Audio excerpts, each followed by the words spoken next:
This photo is going to take me back to school. What memories does it bring back? Uh, School. Yeah, school was quite difficult. Um, I did get bullied a lot. It was never physical. It was just constant verbal. I couldn't walk down the corridor without getting abuse shouted at me.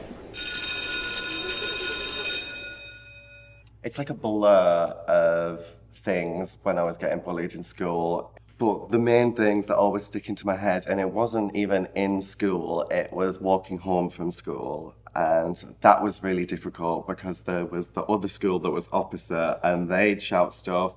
And yeah, I would just race home as soon as I could. And do you know what? It wasn't even just kids that I used to get bullied by. It was fully grown adults who have their own kids, little kids, would shout abuse at me. And yeah, all the standard gay slurs you can think of, because of course everybody was really imaginative with what they said. I'd get in my head a lot.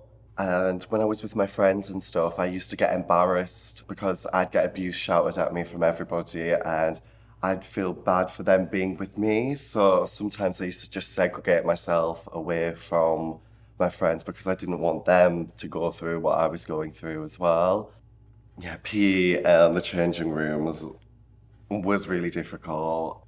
Just because you're so exposed and you're getting changed and being gay, they're like, oh, look at him, he's perving on us, he's perving on us. And there's nothing you can do. You have to be there. So, yeah, I used to just get in and out as quick as possible.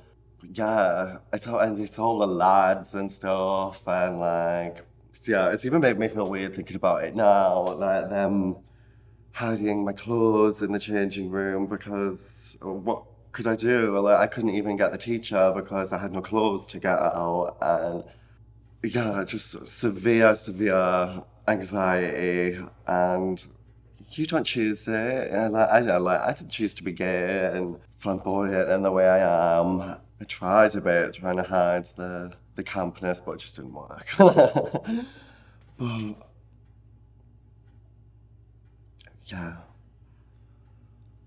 So the word "that's so gay" was thrown around a lot in school, and a lot of the time it was just a flyaway comment, and people didn't even know what they were saying, and people had all these opinions about gay people and what it meant. And when I actually came out, it was because I was in English class, and people were like going on about gay people, and then I just stood up and was like, people just need to realize that some people are gay and that's okay. And then they were like, so Jamie, are you gay? And I was like, no, don't be stupid. And then I stood up and was like, actually, yes, I am.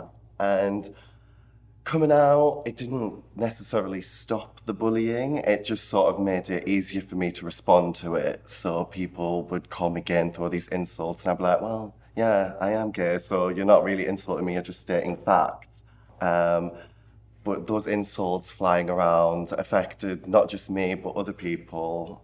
Now, looking back at people who were in my school, there's people who are now out now, and they might have come out sooner if they hadn't had all of these horrible insults and stuff thrown around. When you're not sure of who you are, or you think you might be gay, but you're scared to come out, and people insulting gays and making it hard for them. It's scary. It's a scary thing, and bullying has such a horrendous impact on people. Like, I know just from my own experience, I was fortunate enough that I was able to push the bullies to the back of my head and not let them get to me. But it's not that easy for some people, and some people can't do that. And it was really difficult, but I was fortunate that I had a really supportive mum out of school who would tell me not to listen to these stupid people and that I was better than that.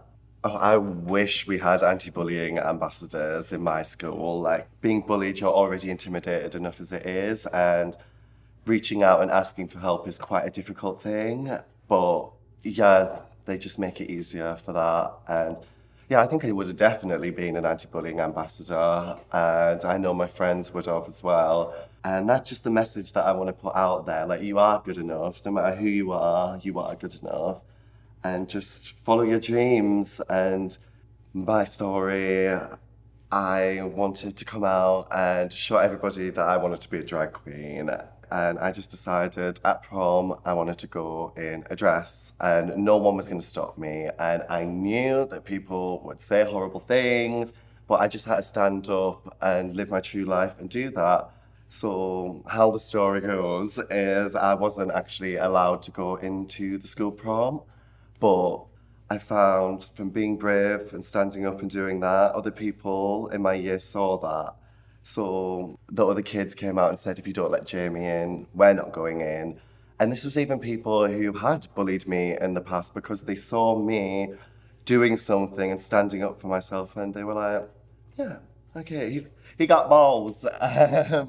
So yeah, it just inspired change because I had no idea what I was doing. I was just doing what I wanted to do and standing up for myself. And now it's inspired like a West End musical and soon to be film. And I want to tell you all to be brave and stand up for yourselves because one tiny little action can make the biggest change. In the UK, 10 million children are going back to school this September. Over half of them will be affected by bullying. You can change that by helping us train an anti-bullying ambassador in every school.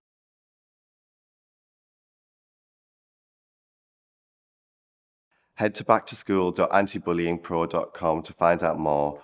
This campaign is powered by the Diana Award.